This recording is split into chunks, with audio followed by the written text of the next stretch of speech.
Hello दोस्तों, आप सभी का दिल से स्वागत है इस चैनल पर। और आज हम कंटिन्यू करेंगे बर्सर्क मांगा के फीबल फ्लेम को। इस अमेजिंग मांगा को लिखा है केंटारो मियुरा ने, जिनकी हाल ही में 6 मई 2021 में मृत्यु हो गई एक्यूट एओर्टिक डिसेक्शन के चलते। उनके लिए श्रद्धांजलि और दिल से धन्यवाद जो उन्होंने बर्सर्क जैसी अमेजिंग मांगा दुनिया को दिया। दोस्तों, अगर आप इस वीडियो को पहली बार देख रहे हैं तो बर्सर्क मांगा की वीडियोस आपको चैनल के प्लेलिस्ट पर मिल जाएगी, जिसका लिंक ऊपर आई बटन और नीचे डिस्क्रिप्शन पर है, जहां आप जाकर बर्सर्क सीरीज को अच्छे से समझ सकते हैं, वरना कहानी आपको बिल्कुल समझ में नहीं आएगी। दोस्तों, अगर आप चैनल पर नए हैं तो वीडियो को लाइक करें और चैनल को सब्सक्राइब करें अगर आपको मेरी मेहनत पसंद आए तो। मांगा की शुरुआत 1 महीने पहले होता है, जहां Holi iron chain night Midland के कैपिटल विंडहाम से रिफ्यूजी और एक स्टील वैगन को एल्बिन की तरफ लेकर बढ़ रहे हैं। ये रिफ्यूजी प्लेग की वजह से नहीं बल्कि कुशन आर्मी का विंडहाम कैपिटल पर कब्जा लेने के कारण है, और अभी तक होली आर्मी को इस बात की कोई जानकारी नहीं है कि वहाँ रॉयल्स जिंदा है भी या नहीं। एल्बिन मॉनेस्ट्री होली सी के डायरेक्ट कंट्रोल में है और वो मिडलैंड के बॉर्डर पर है। सर्पिको को लगता है कि कुशन होली सी के रिलीजन का दुश्मन है, लेकिन फानेसी को होली सी की तरफ से कोई आदेश नहीं मिला है और अभी के लिए उनका मिशन सिर्फ कॉन्वॉय और रिफ्यूजी को एल्बिन ले जाना ही है। दरअसल होली नाइट ने फानेसी के 2 साल तक ब्लैक स्वॉर्ड्समैन का पीछा करने के बावजूद एक अकेले ब्लैक स्वॉर्ड्समैन का उसके हाथ से निकल जाना उसकी नाकामयाबी समझा। और तो और इस मिशन में उसके बहुत से सोल्जर्स मारे गए जो कि रॉयल फैमिली को बिलोंग करते थे। होली आयरन चेन नाइट कोई रेगुलर आर्मी नहीं है बल्कि होली सी की अथॉरिटी थी, और फानेसी की नाकामयाबी उनकी अथॉरिटी पर एक बददुमा दाग था। चूंकि फानेसी बहुत ही बड़े धनवान वेंडिमेन फैमिली को बिलोंग करती है, उसके पिता ने बहुत बड़े डोनेशन होली सी को देकर फानेसी और वेंडिमेन फैमिली की इज्जत बचा ली, और फानेसी को उसके पोस्ट से बर्खास्त करने के बजाय उसे ब्लैक स्वॉर्ड्समैन के मिशन से हटा लिया गया, और उन्हें भी फानेसी के मिशन रिपोर्ट जिसमें ब्लैक स्वॉर्ड्समैन को हॉक ऑफ डार्कनेस होने की बात कही है उसको डिसमिस कर दिया गया। वहीं फानेसी को भी लगता है कि ब्लैक स्वॉर्ड्समैन से ज्यादा important hawk of light vision की इन्वेस्टिगेशन है, जिसकी रिपोर्ट रीजन के अलग अलग जगहों से आ रही है, और मिरेकल को रिकॉग्नाइज और उसे कंट्रोल करना ही होली सी का काम है। फानेसी अभी भी उस रात से उभरने की कोशिश कर रही है जिसे मिरेकल नहीं बल्कि एक इल्यूशन मानकर वो भुलाना चाहती है, भगवान पर अपने भरोसे के साथ। और उसके अंदर की ये कश्मकश सर्पिको बखूबी ऑब्जर्व कर रहा है। वहीं लोगों का ध्यान उस बड़े से सफेद स्टील आर्मर्ड वैगन अपनी ओर खींच रहा है, जिसके ऊपर 4 रेड व्हील्स लगे हैं जो फादर मॉस्गस के ब्लडी स्क्रिप्चर का सिग्नेचर है, जिन्होंने अपने जजमेंट और रिलीजियस अथॉरिटी के नाम पर 500 से ज्यादा लोगों को हेरेटिक या विच करार देकर टॉर्चर कर मार दिया। और इतनी मौतें तो एक छोटे से युद्ध से भी ज्यादा है, और इसी वजह से उनके बहुत से दुश्मन हैं जो उन्हें मारने का मौका ढूंढ रहे हैं। तभी कॉन्वॉय पर कुछ लोग हमला कर देते हैं, और ये देख फानेसी तुरंत उन पर हमला करने का हुक्म देती है। हमलावर का टारगेट कॉन्वॉय है जो मॉस्गस से अपने परिवार का बदला लेना चाहते हैं। कॉन्वॉय के आसपास लड़ाई शुरू हो जाती है, और रिफ्यूजी के डर कर भागने के कारण फानेसी वहां तक नहीं पहुंच पा रही है। और तभी एक आदमी कॉन्वॉय के दरवाजे पर पहुंच दरवाजा खोल मॉस्गस को निकालने के लिए बढ़ता ही है कि एक लोहे के पंजे से दूर फेंका जाता है और जमीन पर गिरकर मारा जाता है। इससे पहले कि दूसरे लोग कुछ समझ पाते, वो खुद को 2 आरी के बीच पाते हैं और पलक झपकते ही मौत के गार में समा जाते हैं। उनकी मदद को लोग बढ़ते हैं कि कोई उनकी दोनों आंखें नोच लेता है, और एक विशाल आदमी उन्हें फेस कर बड़े से लोहे के चक्के से उन्हें कुचलकर मार देता है। अपने दोस्तों की ये दुर्दशा देख वो भागने की कोशिश करता ही है कि एक लोहे का फंदा उसे जकड़कर वहीं रोक लेता है। हमलावर की ये हालत देख होली नाइट खुद सकते में है, और तभी फादर मॉस्गस बाहर आते हैं, जिनके टॉर्चर्स ने ये कारनामा कर दिखाया है। मॉस्गस के आते ही वहां शांति छा जाती है। फानेसी तुरंत अपने घुटनों पर बैठ मॉस्गस से माफी मांगती है, जो फानेसी को माफ कर देते हैं क्योंकि होली सी से कोई कैजुअलिटीज नहीं हुई है। फानेसी के पूछने पर मॉस्गस बताते हैं कि वो उनके पर्सनल टॉर्चर्स हैं जो उनके आदेशों को एग्जीक्यूट करते हैं। फानेसी हमलावरों को पकड़कर मॉस्गस के सामने पेश करती है। हमलावर बताते हैं कि मॉस्गस ने उनके गांव को हेरेटिक्स की रिफ्यूज तब घोषित किया जब उनके सभी आदमी बाहर काम से गए थे, और उनके पूरे विलेज को जला दिया गया। औरतों और बच्चों को भी नहीं छोड़ा, सिर्फ इसलिए कि उनके विलेज ने चर्च के डोनेशन टेम्पररी सस्पेंड कर कर दिया बाढ़ की वजह से और उनको होली जजमेंट के नाम पर ये पनिशमेंट मिली। पनिशमेंट का नाम सुनते ही मॉस्गस का चेहरा भीग जाता है और गुस्से में उनके चेहरे में रिंकल्स और नसें बाहर आ जाती हैं जो खुद डरावने लग रहे हैं और गुस्से में होली बुक के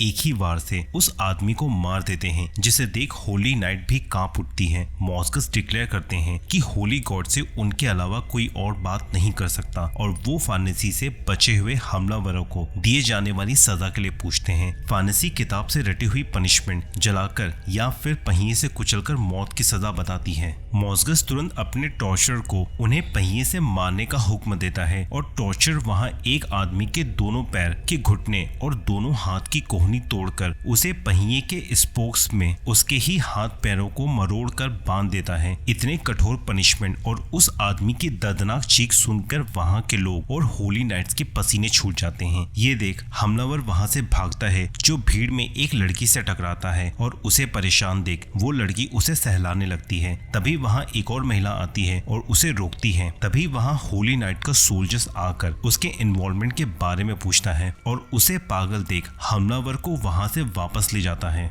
दूसरी महिला उस पागल लड़की को अपना नाम लूका बताती है जो खुद उस बर्बरता को देख वहां से वापस अपने प्लेग ग्रसित गांव में जाना चाहती है लेकिन जा नहीं सकती। सभी हमलावरों का वही हश्र कर उन्हें पहिए में बांधकर ऊंचे खंभों में लगा दिया जाता है ताकि चील कौवें उनके जीते जी नोच नोच कर खा जाएं और उनका ये हश्र देख वो पागल लड़की एंजॉय कर रही है और वो लड़की और कोई नहीं बल्कि कास्का है। वहीं मिडलैंड के किसी विलेज में कुछ मर्सनरी जो लुटेरे बन चुके हैं एक बच्चे से उसका खाना छीन रहे हैं और वो बच्चा मौत के डर से उन्हें खाना दे देता है। वो खाना खाते ही उन्हें कुछ अजीब सा लगता है और वो बच्चा बताता है कि उसने उस खाने को कुशन सोल्जर से बचने के लिए रखा था जिसे खाकर उनका सिर चकराने लगता है। बच्चा बताता है कि उसने अपना असली खाना बचाया हुआ है। ये देख गुस्से में बड़ा मर्सनरी उस पर हमला करता है लेकिन बच्चा बड़ी चालाकी से उस पर हमला कर उसे भी बेहोश कर देता है। इस बच्चे का नाम इसीद्रो है। वहां हलचल सुनकर और भी मर्सनरी आ जाते हैं और इसीद्रो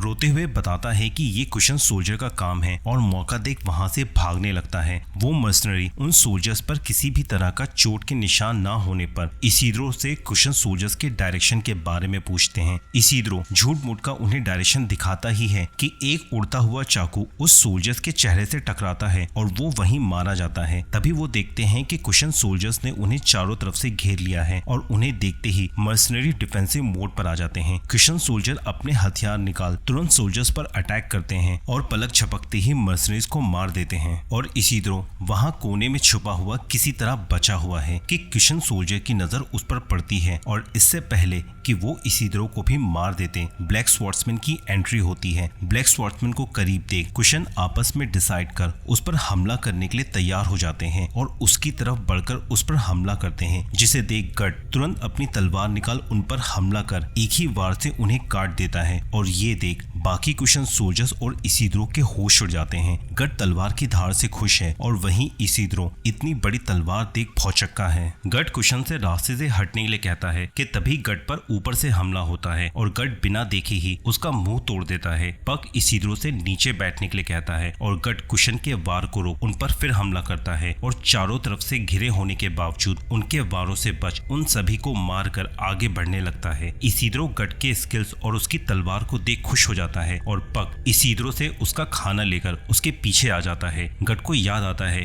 कि वो पहले भी उन्हें देख चुका है। गट को जाते हुए कुछ योगी देख रहे हैं और गट को यूं ही छोड़ देने के बारे में अपने लीडर सिलट से पूछते हैं। सिलट जो पहले भी गट का सामना कर चुका है उसकी ताकत और स्किल्स के बारे में जानता है और वो अपने बॉडीगार्ड तपासा से गट को छोड़ लैंड ऑफ ऑरेकल की तलाश करना बेहतर समझता है। वहीं गट तेजी से टावर ऑफ कन्विक्शन तक पहुंचने की कोशिश कर रहा है जो अब उसके सामने ही है मगर दूर है जहां कास्का है। टावर ऑफ कन्विक्शन के पास रिफ्यूजी कैंप में लोग डर के मारे बाहर पेड़ की तरफ देख रहे हैं जहां पेड़ पर किसी प्रीस्ट की खाल और उसके कपड़े लटका कर रखा है और ये काम हेरेटिक्स का है और अब उनकी इस हरकत के बाद उनका शिकार शुरू होने वाला है। वहीं दो आंखें उन्हें भी देख रही हैं। रिफ्यूजी कैंप में रिफ्यूजीज की हालत बहुत खराब है। टेंट में लोग अच्छे से रह भी नहीं पा रहे हैं जो उनके लिए छोटा है। भूखमरी से बच्चे परेशान हैं कि उन्हें चूहे मारकर खाना पड़ रहा है और भूखमरी से मरे हुए लोगों को कार्ड से उन्हें फेंकने के लिए ले जाया जा रहा है। वहीं टावर ऑफ कन्विक्शन की तरफ डोनेटेड खाने की कार्ड्स को ले जाया जा रहा है, जहां रिफ्यूजीज खाने की उम्मीद में कार्ट के पास जाते हैं और सोल्जर्स के रोकने के बावजूद उस कार्ट से खाना चुराने लगते हैं कि तभी वहां होली आयरन चेन नाइट आ जाती है और उन सभी को सीज करने का हुक्म देती है। उनके वहां से भागने के बावजूद उन्हें पकड़ लिया जाता है और फार्नेसी उन्हें उनके किए पर चिल्लाती है। रिफ्यूजीज बताते हैं कि वो लोग भूख से मर रहे हैं और उनको दिया हुआ खाना सफिशिएंट नहीं है। ठंड से बचने के लिए एक महिला अपने बच्चे को लाती है जो भूख से मर रहा है। फार्नेसी के लिए उन्हें कुछ कहना मुश्किल होता जा रहा है कि तभी वहां मॉस्गस आ जाता है। चूंकि उन्होंने चोरी लूटमारी का जुर्म किया है, अपने बच्चे को बचाने के लिए वो उन सभी को मॉनेस्ट्री के अंदर बुला लेते हैं। मॉनेस्ट्री के अंदर और भी ज्यादा भयानक सिचुएशन दिख रही है, जैसे वहां हवा में ही मौत है। मॉस्गस होली नाइट और महिला को छोड़ बाकियों को दूसरी तरफ भेज देते हैं और बच्चे के इलाज के लिए उसे वहां के डॉक्टर के पास लाया जाता है जो उस बच्चे का ठीक से इलाज कर रहा है। ये देख उसकी माँ खुश हो जाती है और मॉस्गस उसे आश्वासन दिलाते हैं कि बाकियों के लिए भी कुछ न कुछ प्रबंध किया जाएगा और उस बच्चे के इलाज के लिए उसकी माँ से पेमेंट बाद में ले लिया जाएगा। मॉस्गस उसे टॉर्चर रूम में ले जाते हैं जहाँ उसके पर्सनल टॉर्चर बड़ी मेहनत से लोगों को टॉर्चर कर रहे हैं।